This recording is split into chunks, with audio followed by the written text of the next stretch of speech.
Stock market, mutual fund.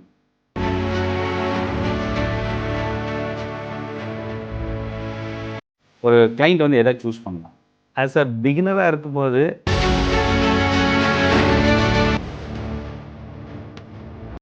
ஒரு மார்க்கெட்டுக்கு அவர் புதுசாக வராரு, மார்க்கெட்டை பற்றி எதுவுமே தெரியாது அப்படின்னா, என்னுடைய கிளைண்ட் ஒருத்தர் வந்திருந்தாரு. அவர் என்ன சொன்னார் அப்படின்னாக்கா வந்து, வருஷத்துக்கு ஒரு 50,000 சம்பளம் அப்படின்னா கிட்டத்தட்ட ஒரு 36 லட்ச ரூபா ஏர்ன் பண்ணியிருப்பாரு. 7 இயர்ஸ் வந்து ஏர்ன் பண்ணுறதை மிஸ் பண்ணிட்டேன், இன்வெஸ்ட்மெண்ட் எதுவும் பண்ணலை. 28 வயசுன்றது வந்து ஒரு பெரிய ஒரு மெச்சூர்ட் ஏஜ் இல்லை. ஸோ இன்வெஸ்ட்மெண்ட்டை பொறுத்த வரைக்கும் நம்ம அப்போ நீங்கள் சொல்கிறீங்க எல்லாமே கோல் பேஸ்டு லாங் டேர்ம் பண்ணணும். ஆனால் மியூச்சுவல் ஃபண்ட்ஸ்ன்னு வரும்போது அப்போ வந்து நான் ஷார்ட் டேர்முக்கான ஒரு கோல், இப்போ நான் வந்து ஒரு 2 இயர்ஸில் வந்து இப்போ இதில் வந்து என்னென்னா, ஒரு வருஷம் அப்படின்னா அதுக்கான அசட்டை தான் நம்ம சூஸ் பண்ணுவோம். வணக்கம், Chennai trading academy subscribers, viewers எல்லாருக்கும் வணக்கம். இன்றைக்கி இந்த செஷனில் வந்து பிகினர்ஸ் எங்கிட்ட நிறைய கொஷின்ஸ் கேட்டுட்ருக்காங்க.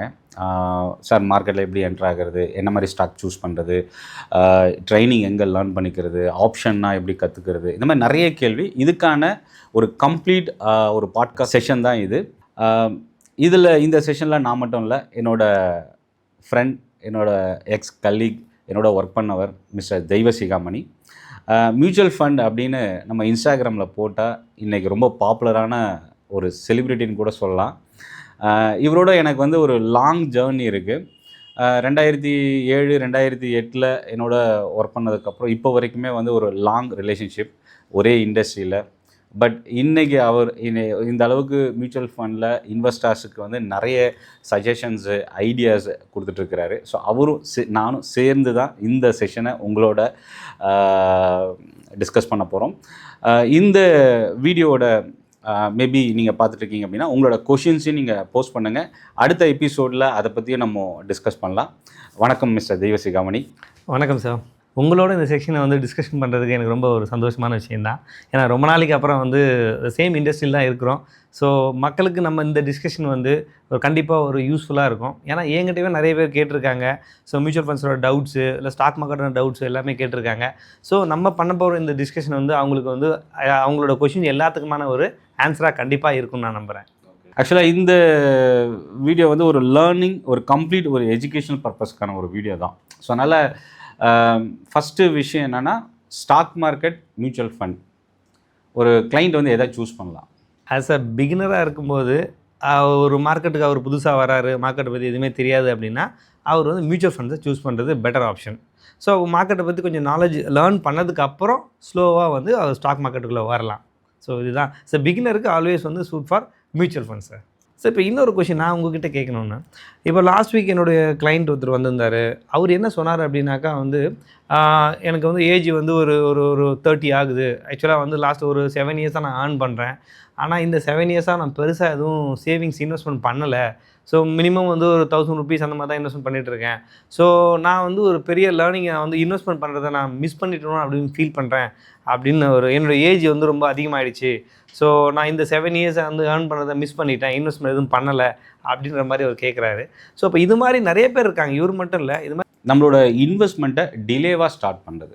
ஸ்டாக் மார்க்கெட்டை பொறுத்த வரைக்கும் ஃப்ரம் பிகினிங்லேருந்து இப்போ வரைக்கும், அதாவது நம்ம ஒரு 26 வருஷம் 2000 எடுத்துக்கலாமே, நிறைய கிராஷு, ஃபாலு, இதெல்லாம் நிறைய நம்ம ஃபேஸ் பண்ணியிருக்கோம். பட் ஆனால் எந்த இடத்துல இருந்து விழுந்தாலும் அங்கேருந்து எழுந்து அடுத்த லெவலை நோக்கி மார்க்கெட் வந்துட்டுருக்கு. ஃபஸ்ட்டு விஷயம் என்னென்னா, இந்த வயசில் இன்வெஸ்ட்மெண்ட் ஸ்டார்ட் பண்ணலாமா, இந்த வயசில் வந்து நம்ம இன்வெஸ்ட்மெண்ட் கொஞ்சம் வெயிட் பண்ணி பண்ணலாமா, இல்லை இப்போ எனக்கு கமிட்மெண்ட்ஸ் நிறைய இருக்குது, நான் வந்து இந்த பேர்டன் இஎம்ஐலாம் இருக்குது, இதெல்லாம் முடிச்சுட்டு எனக்கு இப்போ வர சம்பளமே எனக்கு பத்தலை, இந்த மாதிரி நிறைய காரணம் இருக்குது இன்வெஸ்ட் பண்ணணும்னு நினைக்கிறவங்களுக்கு. அதில் ரொம்ப ஒரு சிலர் தான் வந்து இந்த இன்வெஸ்ட்மெண்ட் ஃப்யூச்சர் அப்படின்றத ஃபோக்கஸ் பண்ணி பண்ணுறாங்க. இப்போது நீங்கள் சொன்ன அந்த கிளைண்ட்டோட எக்ஸாம்பிள் வச்சு நம்ம எடுத்துக்கிட்டோன்னா கூட, ஒரு 28 வயசு, ஒரு 5 to 6 இயர்ஸ் ஒர்க் பண்ணியிருக்காருன்னு வச்சுக்கலாம். வருஷத்துக்கு ஒரு 50,000 சம்பளம் அப்படின்னா கிட்டத்தட்ட ஒரு 36 லட்ச ரூபா ஏர்ன் பண்ணியிருப்பார், சம்பளமாக வாங்கியிருப்பார். இந்த 36 லட்சத்தில் வந்து அவர் ஒரு சப்போஸ் ஒரு 3 lakhs இன்வெஸ்ட் பண்ணியிருக்காருன்னு வச்சுக்கலாம். இப்போ அவர் ஃபீல் பண்ணுற அவருடைய ஃபீல் என்ன அப்படின்னா, இவ்வளோ இன்கம் வந்து என்னால் வந்து இந்த அளவுக்கு ஒரு 30 இயர்ஸில் 28 இயர்ஸில் பெரிய அளவுக்கு என்னால் சேவ் பண்ண முடியலையேன்னு ஒரு ரியலைசேஷன் வருது. இது வந்து நான் ஒரு சிலருக்கு ஆக்சுவலாக இது வந்து கொஞ்சம் இயர்லியாகவே வந்துடுச்சு. அவர் அதை கவலை பண்ணணும்னு அவசியமும் இல்லை. ஏன்னா 28 வயசுன்றது வந்து ஒரு பெரிய ஒரு மெச்சூர்டு ஏஜ் இல்லை. ஸோ இன்வெஸ்ட்மெண்ட்டை பொறுத்த வரைக்கும் நம்ம 60 வயசில் கூட பண்ணலாம். பட் ஒரு கோல் பேஸ்டு இன்வெஸ்ட்மெண்ட், ஒரு பர்பஸ்க்கான இன்வெஸ்ட்மெண்ட், எக்ஸாம்பிள் வந்து நான் வந்து ஒரு வீடு கட்டணும், ஒரு வீடு வாங்கணும், என்னோடய பசங்களோட எஜுகேஷனுக்காக, சில்ட்ரன் எஜுகேஷனுக்காக, ரிட்டையர்மெண்ட்காக, இல்லை ஏதோ ஒரு ஃப்யூச்சர் ஒரு ஃபாரின் ட்ரிப்புக்காக, இந்த மாதிரி நிறைய கோல் பேஸ்டு இன்வெஸ்ட்மெண்ட்ஸ் வந்து நம்ம பண்ணலாம். பட் வெல்த் கிரியேஷன் அப்படின்றது வந்து லாங் டேர்ம். அதாவது லாங் டேர்ம் அப்படின்றது நான் எப்படி எடுத்துக்கிறேன் அப்படின்னா, மினிமம் ஒரு 5 இயர்ஸுக்கு மேலே அப்படின்னு நம்ம எடுத்துக்கலாம் மார்க்கெட்டை பொறுத்த வரைக்கும். ஆனால் நிறைய பேர் என்ன லாங் டேர்ம்னா மோர் தென் இயர், அந்த டேக்ஸ் கால்குலேஷனை வச்சு லாங் டேர்ம்னா ஒரு வருஷத்துக்கு மேலே அப்படின்னு நினச்சிக்கிறாங்க. பட் வெல்த் கிரியேஷன்றது அபவ் 5 to 7 இயர்ஸுக்கு மேலே தான் அந்த வெல்த் வந்து க்ரோ ஆக ஆரம்பிக்கும். ஸோ அப்போ என்னென்னா 45 ஏஜில் இருக்கிறவங்க நிறைய பேர் இதை ஃபீல் பண்ணியிருக்கிறாங்க. அதனால் இவர் வந்து ஃபீல் பண்ணுறது ஒன்றும் ரொம்ப லேட் அப்படின்லாம் இல்லை, ரொம்ப ஏர்லி ஸ்டேஜ் தான். ஆனால் இதில் நம்ம கவனிக்கக்கூடியது என்னென்னா, இந்த கோல் பேஸ்ட் இன்வெஸ்ட்மெண்ட்டுன்றது எந்த ஏஜ்லேருந்து நீங்கள் ஸ்டார்ட் பண்ணுறீங்க, எவ்வளோ நாளைக்கு அந்த இன்வெஸ்ட்மெண்ட்டை கண்டினியூ பண்ண போகிறீங்க, இல்லை ரீட்டைன் பண்ண போகிறீங்க. ஒரு சிலர் வந்து என்ன பண்ணுவாங்கன்னா ஒரு 3 வருஷத்துக்கு இன்வெஸ்ட் பண்ணுவாங்க, ஒரு சிலர் 10 வருஷத்துக்கு இன்வெஸ்ட் பண்ணுவாங்க, ஒரு சிலர் இல்லை 70-80% என்ன பண்ணுவாங்கன்னா மார்க்கெட் விழாத வரைக்கும் இன்வெஸ்ட் பண்ணுவாங்க. எங்கேயாவது மார்க்கெட் திரும்ப ஆரம்பிச்சதுன்னா உடனே அதை எடுக்க ஆரம்பிச்சிடுவாங்க. ஸோ அப்போ என்ன ஆகுதுன்னா இந்த கரெக்ஷன் அப்படின்றது வந்து நமக்கான ஒரு ஸ்பீட் பிரேக்கர் மாதிரி. நம்ம ஒரு ரோட்டில் வந்து நம்ம ட்ராவல் பண்ணி போயிட்டுருக்குறோம், ட்ரைவ் பண்ணி போயிட்டுருக்கோம், சடனாக ஒரு ஸ்பீட் பிரேக்கர் கண்டிப்பாக வரும். மேபி அந்த சேஃப்டிக்காக ஸ்பீட் பிரேக்கர் கண்டிப்பாக ரோட்டில் இருக்கும். ரோடோட கண்டிஷன் இதெல்லாமே பொறுத்து தான் நம்மளோட ட்ராவல் டைம் எல்லாம் இருக்குது. ஸோ அப்போ என்னென்னா அதை பார்த்து அதை கரெக்டாக நம்ம அண்டர்ஸ்டாண்ட் பண்ணிட்டு போகும்போது ரொம்ப ஸ்மூத்தாக நம்ம போகிறதுக்கான வாய்ப்பு இருக்குது. இதுதான் ஸ்டாக் மார்க்கெட். உங்களோட இன்வெஸ்ட்மெண்ட் நீங்கள் மாதம் எஸ்ஐபி மாதிரி இன்வெஸ்ட் பண்ணுங்கள், லம்சமாக ஒரே இன்வெஸ்ட்மெண்ட்டாக பண்ணுங்கள். பட் அதை பற்றி எந்த கவலையும் இல்லை. ஸோ எனக்கு இங்கே ஒரு சின்ன ஒரு கேள்வி. அப்போ நீங்கள் சொல்கிறீங்க எல்லாமே கோல் பேஸ்டு லாங் டேர்ம் தான் பண்ணணும். ஆனால் மியூச்சுவல் ஃபண்ட்ஸ்னு வரும்போது அப்போ வந்து நான் ஷார்ட் டேர்முக்கான ஒரு கோல், இப்போ நான் வந்து ஒரு 2 இயர்ஸில் ஒரு ட்ரிப்பு பிளான் பண்ணுறேன். இப்போ நீங்களே சொன்னீங்க ஒரு ட்ரிப் பிளான் பண்ணலாம் அப்படின்னு சொல்லிட்டு. அப்போ அந்த ட்ரிப்பு பிளான் பண்ணுறதுக்கு எனக்கு வந்து ஒரு 2 இயர்ஸில் போக போகிறோன்னு நினைக்கிறேன், அதுக்கு நான் ஒரு பிளான் பண்ணுறேன். ஆனால் நீங்கள் சொல்லும்போது மியூச்சுவல் ஃபண்ட்ஸ் 5 இயர்ஸ்னு சொல்கிறீங்க. அப்போ அது மிஸ்மேட்ச் ஆகுது. அப்போ நான் வந்து இதை நான் ஷார்ட்டாக ட்ரிப் பிளான் பண்ணுறதுக்கு அப்போ மியூச்சுவல் ஃபண்ட்ஸ் சூட் ஆகாதா? அப்போ இல்லை, ஆக்சுவலாக மியூச்சுவல் ஃபண்ட், ஸ்டாக் மார்க்கெட் இது ரெண்டுமே வந்து இன்வெஸ்ட்மெண்ட் தான், அசட் தான் ரெண்டுமே. மியூச்சுவல் ஃபண்டு வந்து மேபி உங்களுக்கு நல்லா தெரிஞ்சிருக்கும், இது ஒரு investment vehicle. Okay. Mutual fund இது ஒரு இன்வெஸ்ட்மெண்ட் ப்ராடக்ட் கிடையாது. த்ரூ மியூச்சுவல் ஃபண்டில் நீங்கள் எங்கே வேணால் இன்வெஸ்ட் பண்ணலாம். ஓகே. ஸ்டாக் மார்க்கெட்டில் இருக்கிற ஸ்டாக்ஸில் நம்ம எந்த ஸ்டாக்ஸ் வேணால் நம்ம இன்வெஸ்ட் பண்ணிக்கலாம். மோர் தென் 2000 கம்பெனிஸ் இருக்குது. இப்போது இது எங்கே டிஃபர் ஆகுது அப்படின்னா, நான் கோல் பேஸ்டுன்றது 1 வருஷம் கூட இருக்கலாம், 20 வருஷம் கூட இருக்கலாம். டிபெண்ட்ஸ் ஆன் த நம்மளோட கோல் இல்லை டார்கெட், என்னோட பர்பஸ் அப்படின்னு சொல்லலாம். இப்போது இதில் வந்து என்னென்னா 1 வருஷம் அப்படின்னா அதுக்கான அசட்டை தான் நம்ம சூஸ் பண்ணணும். எஸ். இப்போது என்கிட்ட ஒரு கிளைண்ட் கேட்டிருந்தாரு, சார் நான் ஒரு 1 lakh வந்து லம்சமாக நான் இன்வெஸ்ட் பண்ணுறேன், எனக்கு வந்து அடுத்த வருஷம் என்னோடய பையனுக்கான ஃபீ வந்து பே பண்ணணும், ஸ்கூல் ஃபீ பே பண்ணணும், ஒரு 1 லட்ச ரூபா என்கிட்ட இருக்குது, அது இப்போ என்கிட்ட ஐடியில் தான் இருக்குது, ஃபிக்ஸட் டெபாசிட்டை விட ஏதாவது பெட்டரான ரிட்டர்ன் எதாவது கிடைக்குமா அப்படின்னு அவர் கேட்குறாரு. இப்போ அவர் எடுத்துகிட்டு வந்து நம்ம ஸ்டாக் மார்க்கெட்டில் ஸ்டாக்கில் இன்வெஸ்ட் பண்ணுங்கன்னு சொன்னால் கண்டிப்பாக ரிஸ்க் அதிகம். ஆமாம். ஸோ இது வந்து ஒரு டார்கெட்டட் அதாவது ஒரு பீரியட் வந்து அவர் செட் பண்ணிட்டார். 1 இயர் அந்த டியூ டேட், ஃபீ பே பண்ணக்கூடிய டியூ டேட்டில் அவர் அந்த ஃபீ பே பண்ணணும். ஸோ அந்த டைமில் மார்க்கெட் கிராஷ் ஆகிடுச்சுன்னா என்ன நடக்கும்? ஸோ அவர் ஆப்வியஸாக வந்து லாஸ் ஆகிடும், அப்போ ஃபீஸ் பே பண்ண முடியாது. ஸோ அப்போது இதுக்கு இந்த இடத்துல தான் இப்போ உங்களுக்கு ரொம்ப ஈஸி. எங்கள் மியூச்சுவல் ஃபண்டை பொறுத்த வரைக்கும் நீங்கள் என்ன பண்ணுவீங்க, சார் டெட் ஃபண்டில் போட்டுங்க. ஆமாம். ஏன்னா இது வந்து எஃப்டியை விட பெட்டர், ஆனால் ஃபிக்ஸட் இன்கம். ஆமாம். ஸோ அப்போ வந்து நீங்கள் அந்த 1 இயர் கோல் பேஸில் வந்து 1 year to 3 years வரைக்குமே, ஒரு சிலர்லாம் வந்து அப் டு 3 years வரைக்குமே வந்து டெட் ஃபண்டு தான் நிறைய பேர் ப்ரிஃபர் பண்ணுவாங்க. அப்படி இல்லைன்னா ஹைப்ரிட் ஃபண்ட்ஸ் போகலாம். ஸோ அது மாதிரி இல்லை மல்டி அசட் கூட சம்டைம்ஸ் போகலாம். அது மாதிரியான ஃபண்ட்ஸை சூஸ். ஆனால் நான் என்னோட கிளைண்ட்டை பொறுத்த வரைக்கும் என்னென்னா 1 வருஷம் தான் மேக்ஸிமம் அப்படின்னா ஹைப்ரிட் கூட நான் சஜஸ்ட் பண்ண மாட்டேன். இல்லை, அது 3 to 5 years பண்ணலாம், ஹைப்ரிட் பண்ணலாம். பட் 1 yearன்னும் போது நம்ம டெட் ஃபண்ட் போடுறது அட்வைசபிள் தான். பட்டு அதான் எனக்கு தெரிஞ்சும் இதுதான் பண்ணுறது பெட்டரான ஆப்ஷனாக இருக்கும். ஏன்னா கோல் பேஸ்டு நம்ம மியூச்சுவல் ஃபண்ட்ஸில் ஷார்ட் டேர்ம்லும் பண்ண முடியும். இப்போது ஸ்டாக் மார்க்கெட் அப்படின்றது வந்து இப்போ நிறைய பேர் எப்படி எடுத்துக்கிறாங்கன்னா, இப்போ நீங்கள் இந்த மியூச்சுவல் ஃபண்ட் பற்றி சொன்னதுனால, மியூச்சுவல் ஃபண்ட்னா ஷேர் மார்க்கெட்டில் மட்டும்தான் இன்வெஸ்ட் பண்ணுறது நிறைய பேர் நினைக்கிறாங்க. ஆனால் உங்கள் பாயிண்ட் ஆஃப் வியூவில் மியூச்சுவல் ஃபண்ட் அப்படின்றது ஒரு இன்வெஸ்ட்மெண்ட் வெஹிக்கிள். ஆமாம். அது மூலியமாக நம்ம எங்கெங்கெல்லாம் இன்வெஸ்ட் பண்ணலாம்? சார் மியூச்சுவல் ஃபண்ட்ஸுன்றது ஃபஸ்ட்டு ஸ்டாக் மார்க்கெட்டில் இன்வெஸ்ட்மெண்ட் பண்ணலாம், ஈக்விட்டியில் பண்ணலாம், அண்ட் பாண்டு டெப்ட் ஃபண்டில் பண்ணலாம், பாண்டு மணி மார்க்கெட் எல்லாமே பண்ணலாம். முக்கியமாக வந்து கமோடிட்டிஸில் பண்ணலாம், கோல்டு அண்ட் சில்வர்லேயும் பண்ணலாம், அண்ட் ஃபாரின் ஸ்டாக்ஸ்லையும் பண்ணலாம், யூஎஸ் ஸ்டாக்ஸ்லோ இல்லை மற்ற கண்ட்ரியோட ஸ்டாக்ஸ்லையும் பண்ணலாம். ஸோ இந்த மாதிரி வேரியஸ் அசட்லேயும் வந்து ஈவன் இப்போ ரிட்ஸ்லேயும் வந்துச்சு, ரியல் எஸ்டேட்லேயும் பண்ணலாம். ஸோ ரியல் எஸ்டேட்லேயும் நீங்கள் வந்து மியூச்சுவல் ஃபண்டில் இன்வெஸ்ட்மெண்ட் பண்ணது எதுவுமே அவர் அங்கே போடலாம், அண்ட் பாண்டில் போடலாம், கோல்டில் பண்ணலாம், ஸ்டாக்ஸில் பண்ணலாம். ஆக்சுவலாக இப்போது இந்த அசட் மல்டி அசட் எவ்வளோ டூரேஷனுக்கு எந்த அசட்டில் இன்வெஸ்ட் பண்ணலாம் அப்படின்றத நம்ம பார்த்தோம். எந்த மாதிரி கிளைண்ட்டு ஸ்டாக்கில் இன்வெஸ்ட் பண்ணணும், எந்த மாதிரி கேட்டகரியில் இருக்கிறவங்க மியூச்சுவல் ஃபண்டில் இன்வெஸ்ட் பண்ணணும்? ஸோ மியூச்சுவல் ஃபண்ட்ஸில் வந்து நான் ஏற்கனவே சொன்ன மாதிரி எனக்கு ஸ்டாக் மார்க்கெட்டை பற்றி பெருசாக அவேர்னஸ் இல்லை, பட் ஆனால் ஒரு இன்வெஸ்ட்மெண்ட் பண்ணணும் அப்படின்னா நீங்கள் மியூச்சுவல் ஃபண்ட்ஸ் போகலாம். பட் எனக்கு ஸ்டாக் மார்க்கெட் எக்ஸ்பீரியன்ஸ் இருக்குது அப்படின்னும் போது நீங்கள் ஸ்டாக் மார்க்கெட்டுக்குள்ளே வரலாம். ப்ளஸ் ரிஸ்க் எடுக்கிறதுக்கு ஓரளவுக்கு கொஞ்சம் ரெடியாக இருக்கிறவங்க நீங்கள் ஸ்டாக் மார்க்கெட்டை ப்ரிஃபர் பண்ணலாம், பட் வித் லேர்னிங்கோட. ஸோ பிளைண்டாக போயிட்டு நம்ம பண்ணுறதுன்றது அட்வைசபிள் இல்லை. அது மட்டும் முக்கியமாக வந்து இன்றைக்கி நிறைய பேர் வந்து ஆப்ஷன்ஸ் ட்ரேடிங் வந்து பிளைண்டாக பண்ணுறாங்க. ஆப்ஷன்ஸ் ட்ரேடிங் நல்ல ஒரு பொட்டன்ஷியலாக மணி ஏர்ன் பண்ணக்கூடிய. நீங்கள் இது என்னென்னா, இன்றைக்கி ஸ்டாக் மார்க்கெட்டுக்குள்ளே வரவங்க ஃபஸ்ட்டு ஸ்டெப்பே ஆப்ஷன் ட்ரேடிங் தான் எடுக்கிறாங்க. ஏன் அப்படின்னா, இப்போ நம்ம 2 பேரும் ஒரே கம்பெனியில் ஒர்க் பண்ணிகிட்ருக்கோம். ஒரு எக்ஸாம்பிளுக்காக நீங்கள் வந்து ஆப்ஷன் ட்ரேட் பண்ணிட்டுருக்கீங்க, நான் வந்து பார்க்குறேன். நீங்கள் வந்து இப்போ என்ன பண்ணுறீங்க, நாராயணன் இந்த பாருங்க இன்றைக்கி 1 லட்சம் ப்ராஃபிட்டு, இன்றைக்கி வந்து ஒரு 50,000 ப்ராஃபிட். இது ஒரு 2-3 நாள் நான் பார்க்கும்போது, இல்லை ஒரு மாதம் அந்த மாதிரி நான் உங்களை ஃபாலோ பண்ணும்போது டெம்ப்ட் ஆகுது. ஆமாம், டெம்ப்ட் ஆகி நான் ஆப்ஷனுக்குள்ளே வந்துட்டு அப்புறம் வந்து என்ன பண்ணுறேன், இது எப்படி பண்ணுறீங்கன்னு உங்கள்கிட்ட வந்து கேட்பேன். நான் வந்து இந்த கம்பெனியில் அக்கௌண்ட் வச்சுருக்கேன், நான் இது ஒரு ப்ரோக்கர்கிட்ட நீங்கள் அக்கௌண்ட் ஓப்பன் பண்ணி அதில் நீங்கள் பணம் போட்டிங்கன்னா இந்த மாதிரி வாங்கலாம் வைக்கலாம். ஸோ அதுக்கப்புறம் நான் என்ன பண்ணேன், இன்றைக்கி எவ்வளோ ப்ராஃபிட் நான் வந்து ஈகராக கேட்க ஆரம்பித்தேன். இதுதான் இன்றைக்கி இண்டஸ்ட்ரியில் வந்து ஆப்ஷன் ட்ரேடிங்கை வச்சு தான் ஸ்டாக் மார்க்கெட்டுக்குள்ளே வராங்க. ஸ்டாக் மார்க்கெட்டுக்குள்ளே வந்துட்டு இன்வெஸ்ட் பண்ணணும், வெல்த்து கிரியேட் பண்ணணும், லாங் டேர்ம் ஃபோக்கஸ் பண்ணணும் அப்படின்றதுக்கான ஆப்பர்ச்சுனிட்டி இப்போ பீப்புள்கிட்ட வந்து ரொம்ப குறைவாக இருக்குது. ஏன்னா எல்லாருமே இப்போ பீப்புள் வந்து குயிக் மணி ஷார்ட்டாக ஏர்ன் பண்ணணும்னு நினைக்கிறாங்க. டெஸ்ட் மேட்ச்லேருந்து 1 டேலேருந்து 2020 எல்லாமே குயிக்காக பார்க்க ஆரம்பிச்சிட்டாங்க சார். இப்போ இன்வெஸ்ட்மெண்ட்டையும் மணி ஏர்னிங்ஸையும் அதே மாதிரி தான் அந்த ஆங்கிளில் தான் பார்க்குறாங்க. ஸோ அதனால் நான் பார்க்க வேணான்னு சொல்லலை, ஆனால் வந்து ப்ராப்பரான லேர்னிங் இருந்தால் தான் இதில் நம்ம ஜெயிக்க முடியும். ஸோ லேர்னிங் இல்லாமல் ஸ்ட்ரெயிட்டாகவே நீங்கள் ஆப்ஷன் என்னென்னு தெரியாமலே இன்றைக்கி நிறைய பேர் பண்ணுறது தான் மிஸ்டேக்ஸு. ஸோ ப்ராப்பராக அதை நம்ம லேர்ன் பண்ணதுக்கப்புறம் நீங்கள் ஆப்ஷனில் போகலாம். எல்லாருமே ஆப்ஷனில் போகலாம், ஆனால் வேணான்னு சொல்லலை. ஏன்னா அது ஒரு ராங்கான விஷயமா இருந்தாக்கா கவர்மெண்ட் ஏன் செபி அதை அப்ரூவல் கொடுத்து பண்ண போகுது. Okay, so it is possible தான், அது மணி ஏர்ன் பண்ண முடியும். அதுலேயும் நிறைய பேர் மணி ஏர்ன் பண்ணியிருக்காங்க. ஆனால் அதை ப்ராப்பராக லேர்ன் பண்ணி அதுக்கப்புறம் மணி ஏர்ன் பண்ணலாம். ஒரு லாஸ்ட் மந்த் ஒரு ட்ரைனிங் செஷன்ஸில் வந்து ஒரு கிளைண்ட் என்கிட்ட கேட்ட கொஷின் என்னென்னா, சார் ஆப்ஷன் ட்ரேடிங் மட்டும் கன்சிஸ்டண்ட்டாக என்னால் சம்பாதிக்க முடியுமா அப்படின்றத கேட்டார். இந்த மாதிரி இது இவருக்கு மட்டும் இல்லை, இந்த மாதிரி கொஷின்ஸ் வந்து பார்த்திங்கன்னா ஆப்ஷன் ட்ரேடிங்கில் டேரெக்டாக ஃபஸ்ட் டைம் உள்ளே வந்து ட்ரேட் பண்ணுறவங்களுக்கு ஆப்ஷன் ட்ரேடிங் தான் இதுதான் மார்க்கெட்டுன்னு நினச்சிட்ருக்காங்க.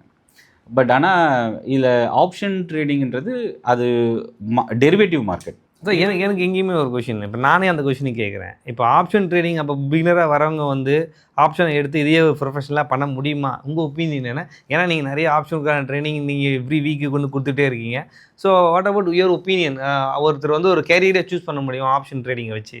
ஓகே, ஆமாம், இந்த மாதிரி நிறைய கொஷின்ஸ் எனக்கு வந்திருக்கு. ஏன்னா சார் நான் வேலையை ரிசைன் பண்ணிவிட்டு ஃபுல் டைமாக ட்ரேடராக வரலாம் அப்படின்லாம் வந்திருக்கு.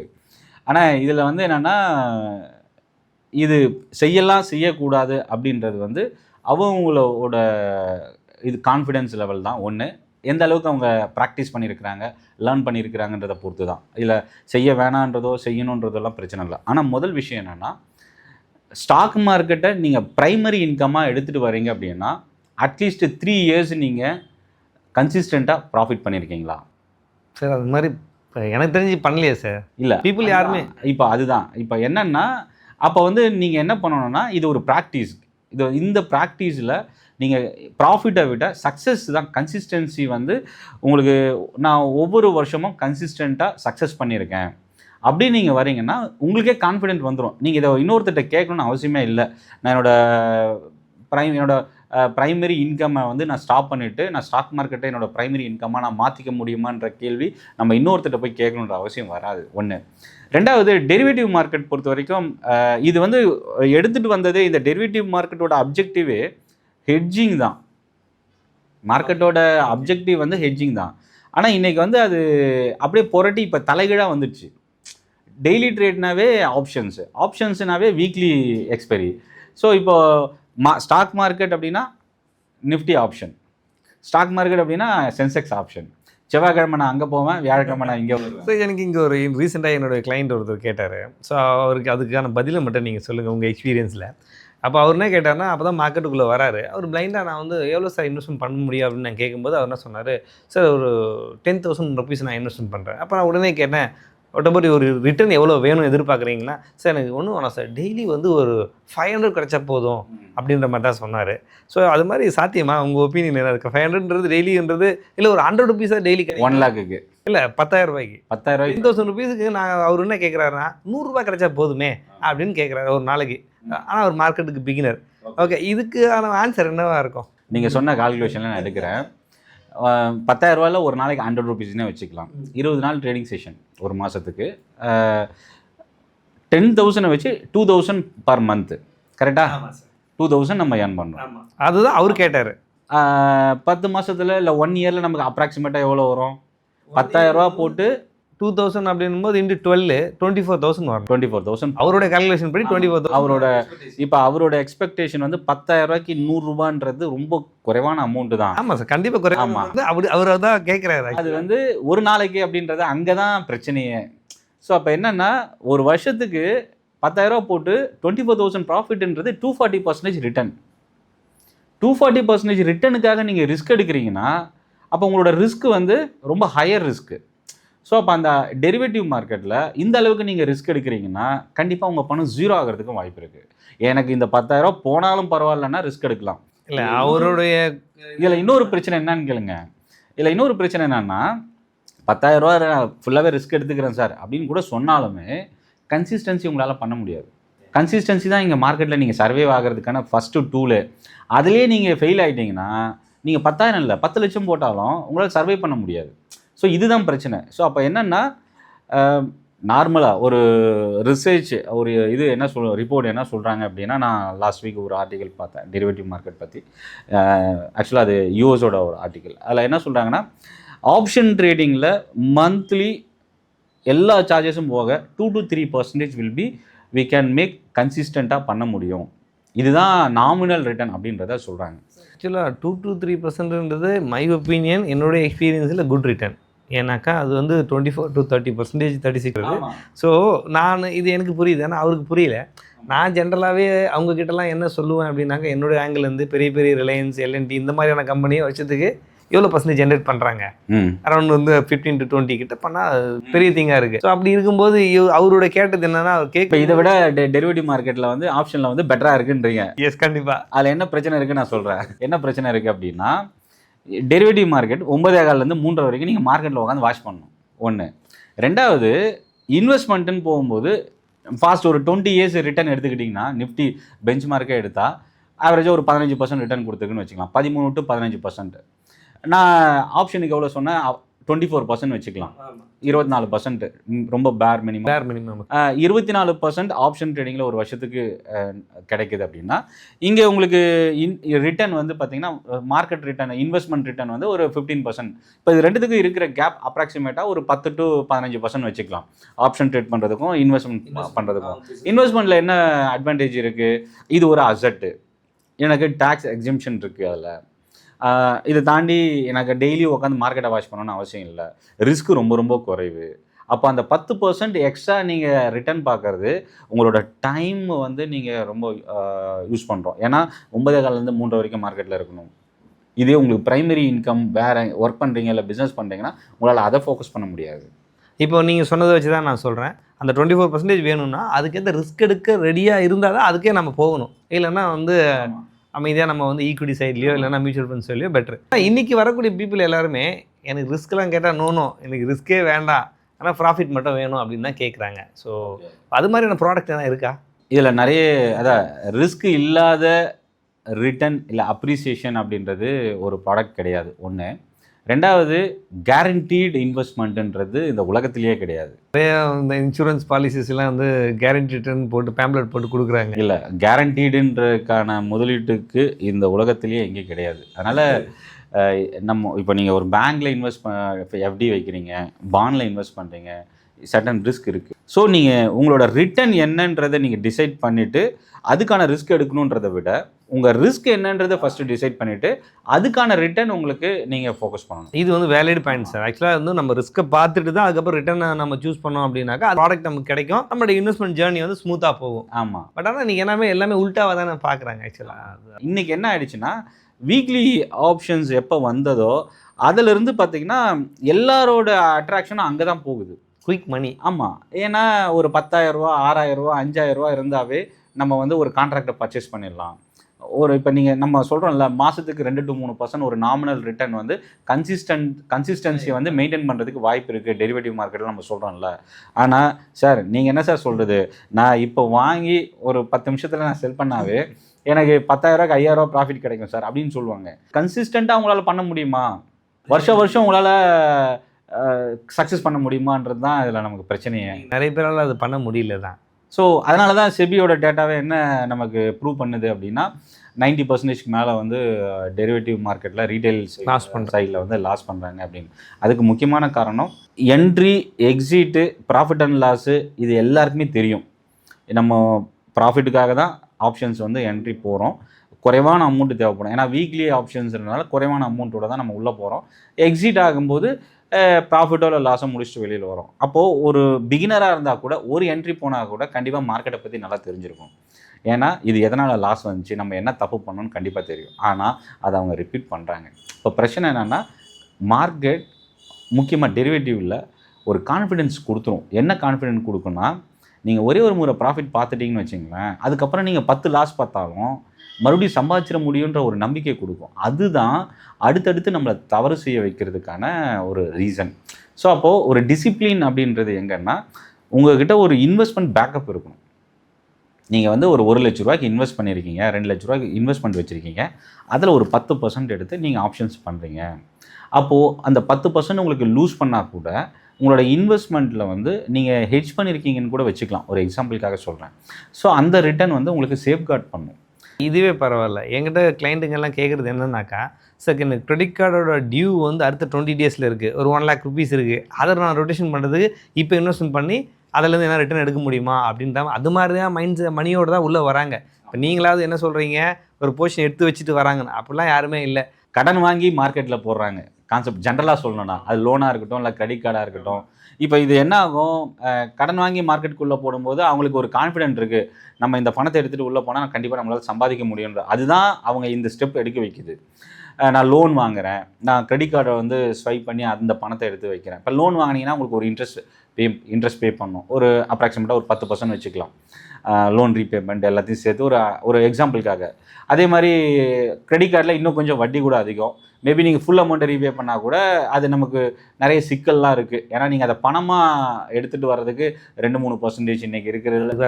ஆமாம், அதெல்லாம் இருக்குது. ஸோ அப்போ என்னென்னா இதெல்லாம் எல்லாமே வந்து நீங்கள் ஒரு பாரோயிங் ஃபண்டு, நீங்கள் வெளியிலேருந்து பாரோ பண்ணுறீங்க, அந்த பாரோயிங் காஸ்ட் ஒன்று இருக்குது.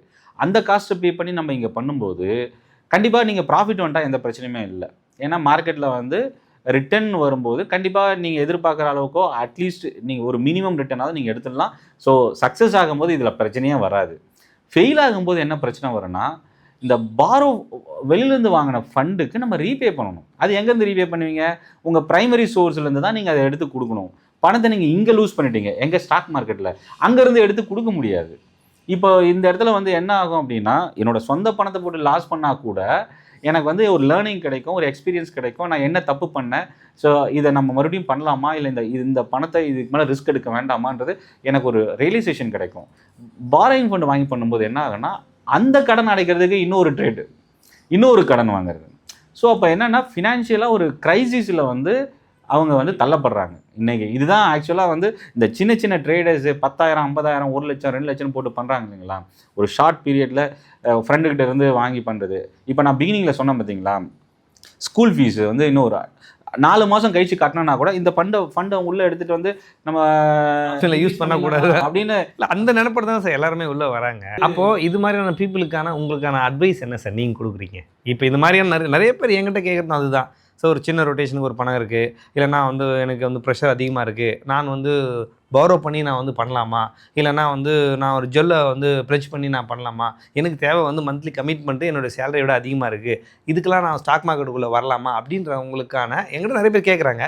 ஸோ அதுக்கான பதில் என்ன உங்ககிட்ட? தயவு செஞ்சு வரவே வராதிங்க அப்படின்னு. ஏன் அப்படின்னா, நீங்கள் பாரோ பண்ணி ஒரு ஃபண்டை எடுத்துகிட்டு வந்து மார்க்கெட்டுக்குள்ளே பார்க் பண்ணுறீங்கன்னா, முக்கியமாக நான் சொல்கிறது வந்து டெரிவேட்டிவ் மார்க்கெட். நீங்கள் ஈக்விட்டி ஸ்டாக் மார்க்கெட்டில் இன்வெஸ்ட்மெண்ட்டாக போகிறீங்கன்னா கூட அது வந்து ஒரு அசட்டு. ஓகே, இன்றைக்கி வேல்யூ குறைஞ்சா கூட நீங்கள் என்ன பண்ணலாம்னா, வேற ஒரு இடத்துலேருந்து ஃபண்டை பாரோ பண்ணி ஏற்கனவே நம்ம வந்து வாங்கின இடத்துல அந்த ரீபே பண்ணிடலாம். இந்த அசட்டு குறைஞ்சிருந்தாலும் ஒரு டைம் பீயிங்க்கு நம்ம மூவ் பண்ணும்போது மேபி அது ஒரு பிரேக் ஈவனில் வந்ததுக்கப்புறம் நமக்கு அந்த காஸ்ட், பாரோயிங் காஸ்ட் இருக்குது, இங்கே அடிஷ்னல் பாரோயிங் இருக்குது, இதெல்லாம் நம்ம ரீபே பண்ணுறதுக்கு ஹெல்ப் பண்ணும். பட் டெரிவேட்டிவ் மார்க்கெட்டில் பணமே காணாமல் போனதுக்கப்புறம் நீங்கள் எங்கேருந்து எடுத்துகிட்டு போய் ரீபே பண்ணுவீங்க? ஸோ அந்த ஒரு பிரச்சனை இருக்குது. ஏன்னா நீங்கள் கன்சிஸ்டன்சி வருஷத்துக்கு நான் இவ்வளோ பணம் சம்பாதிக்கணும், கண்டினியூஸாக எனக்கு வந்து சக்ஸஸ் ஆகணும், நான் வந்து ஒவ்வொரு வருஷமும் இதை வந்து எனக்கு ஒரு பேசிவ் இன்கம்மாக இருக்கணும், இந்த மாதிரி திங்க் பண்ணிங்கன்னா நீங்கள் ஃபஸ்ட்டு இதை லேர்ன் பண்ணிக்கணும். இதில் நமக்கு என்ன ரிஸ்க் இருக்குது, இதோட பர்பஸ் என்ன, இது எல்லாத்தையும் நீங்கள் தெரிஞ்சுக்கிட்டு அதுக்கப்புறம் நீங்கள் இதுக்குள்ளே என்ட்ராகணும். அது ஸ்டெப் பை ஸ்டெப்பாக தான் நீங்கள் உள்ளே போகணும். ஆமாம் சார். இப்போ எனக்கு நீங்கள் சொல்கிறீங்க கற்றுக்கிட்டு போகணும். நான் வந்து ஒரு பிகினராக இருக்கிறேன் அப்படின்னா நான் ஆப்ஷனை தரவாக கற்றுக்கிறதுக்கு எனக்கு மினிமம் எவ்வளோ டைம் சார் எடுக்கும்? சரி, நமக்கு தெரியாதெல்லாம் இல்லை. என்னென்னா, நீங்கள் ஒரு பிஸ்னஸ் ஆரம்பிக்கிறீங்க, தெரியாத பிஸ்னஸை சடனாக போய் நீங்கள் ஓப்பன் பண்ணுவீங்களா? ஸோ அப்போ ஃபஸ்ட்டு அதை வந்து நம்ம கற்றுப்போம். இது என்ன நடக்குது, நம்ம கிளைண்ட்ஸ் யார், நம்ம என்ன ப்ராடக்ட் செல் பண்ண போகிறோம், இல்லை என்ன சர்வீஸ் ப்ரொவைட் பண்ண போகிறோம், இந்த மாதிரி ஒரு பிஸ்னஸை நீங்கள் எப்படி ஸ்டார்ட் பண்ணுறீங்களோ அதுக்கான கான்செப்ட் தான் ஸ்டாக் மார்க்கெட்டும். ஏன்னா இதுவும் வந்து உங்களுக்கு ஒரு இன்கம் ஜென்ரேட்டர் தான். ஸ்டாக் மார்க்கெட் வந்து ஒரு இன்கம் ஜென்ரேட் பண்ணும், நமக்கு ஒரு வெல்த்து க்ரியேட் பண்ணும். அப்போது இதுக்கு வந்து நீங்கள் கண்டிப்பாக டைம் ஸ்பெண்ட் பண்ணணும். இப்போ எவ்வளோ நாள்னு கேட்டிங்கல்ல, அது உங்களை பொறுத்து தான் இருக்குது. ஆப்ஷன்ஸ் வந்து ஈஸியாக லேர்ன் பண்ணிக்கிறாங்க. ஆனால் நீங்கள் ப்ரொஃபஷனலாக இன்டெப்த்து லேர்ன் பண்ணிக்கணும் அப்படின்னா 6 months to 1 year வந்து நீங்கள் கற்றுக்கணும். ஒன்று, இந்த கற்றுக்கிற நேரத்தில் சைட் பை சைடாக அவங்க சும்மாவும் இருக்க மாட்டாங்க, ஏதாவது ஒன்று ட்ரேட் பண்ணிகிட்டே இருப்பாங்க. இந்த பக்கம் லாஸ் போவோம், அந்த பக்கம் லேர்ன் பண்ணுவாங்க. அப்போ என்னன்னா எல்லாத்தையும் லேர்ன் பண்ணிக்கிட்டு இதான் மார்க்கெட், நம்ம இப்படி தான் பண்ணணும், இந்த மாதிரி மிஸ்டேக்ஸ்லாம் பண்ணக்கூடாதுன்னு நினைக்கும் போது அவங்ககிட்ட பணம் இருக்காது. ஓகே, ஸோ அட்லீஸ்ட் ஒரு 1 year லேர்னிங்க்கு மட்டும் ஸ்பெண்ட் பண்ணணும், ட்ரேட் பண்ணுறதை அவாய்ட் பண்ணணும். அந்த டைமில் நீங்கள் இன்வெஸ்ட்மெண்ட்டுக்கு கூட ஃபோக்கஸ் பண்ணலாம். தெய்வா, ரொம்ப சந்தோஷம். Mutual fund, stock market, beginner எங்கே இன்வெஸ்ட் பண்ணலாம், ஆப்ஷன் ட்ரேடிங்கில் என்ன பிரச்சனை, ஸோ இதை பற்றி கம்ப்ளீட்டாக மேபி இந்த செஷன் வந்து பிகினருக்கும் சரி, எக்ஸ்பீரியன்ஸு ட்ரேடர், முக்கியமாக ஆப்ஷன், இந்த வீக்லி ஆப்ஷன் தான் நான் போவேன் அப்படின்னு ஒரு குரூப் இருக்குது. ஸோ இவங்க எல்லாருக்குமே இந்த செஷன் ரொம்ப யூஸ்ஃபுல்லாக இருக்கும் அப்படின்னு நினைக்கிறேன். என்னோடய அழைப்பை ஏற்று இங்கே வந்ததுக்கு ரொம்ப தேங்க்ஸு. ஏன்னா மியூச்சுவல் ஃபண்டில் நிறைய நீங்கள் ரொம்ப எக்ஸ்பீரியன்ஸ் ரொம்ப அதிகமாக இருக்கிறதுனால மியூச்சுவல் ஃபண்ட் பற்றி நிறைய விஷயம் உங்களுக்கு தெரிஞ்சிருக்கும். ஸோ இது நம்ம ட்ரேடர் இன்வெஸ்டர்ஸ்க்கு ரொம்ப யூஸ்ஃபுல்லாக இருக்கும் அப்படின்னு நான் நம்புகிறேன். ஸோ இந்த செஷன் கலந்துக்கிட்டதுக்கு ரொம்ப நன்றி. சார்பாகவும் வந்து இப்போ உங்கள் கூட வந்து ஒரு நிறைய டிஸ்கஷன் பண்ணியிருக்கோம். எஸ்பெஷலி வந்து ஆப்ஷனோட ட்ரைனிங்லாம் நீங்கள் நிறைய கொடுத்துட்ருக்கீங்க. ஸோ இதை பற்றி நான் வந்து டீட்டெயிலாக நம்ம வந்து எல்லாருக்கும் சொல்லும்போது அவங்களுக்கும் நல்லா யூஸ்ஃபுல்லாக இருந்திருக்கும். ஈவன் எனக்குமே வந்து ஆப்ஷன் ரொம்ப நாள் வந்துட்டு ஒரு டச் இல்லாத மாதிரி இருந்தது. ஒரு நல்ல ஒரு எக்ஸ்பீரியன்ஸ் தான் இதுவும். ஸோ நிறைய விஷயத்தை நம்ம டிஸ்கஸ் பண்ணியிருக்கோம். ஸோ இதுமாதிரி அடுத்தடுத்த இதில் நம்ம பண்ணலாம். கண்டிப்பாக இன்னொரு செஷன் நம்ம அகைன் மீட் பண்ணுவோம் பண்ணலாம் sir. Thank you. Thank you sir. Thank you sir.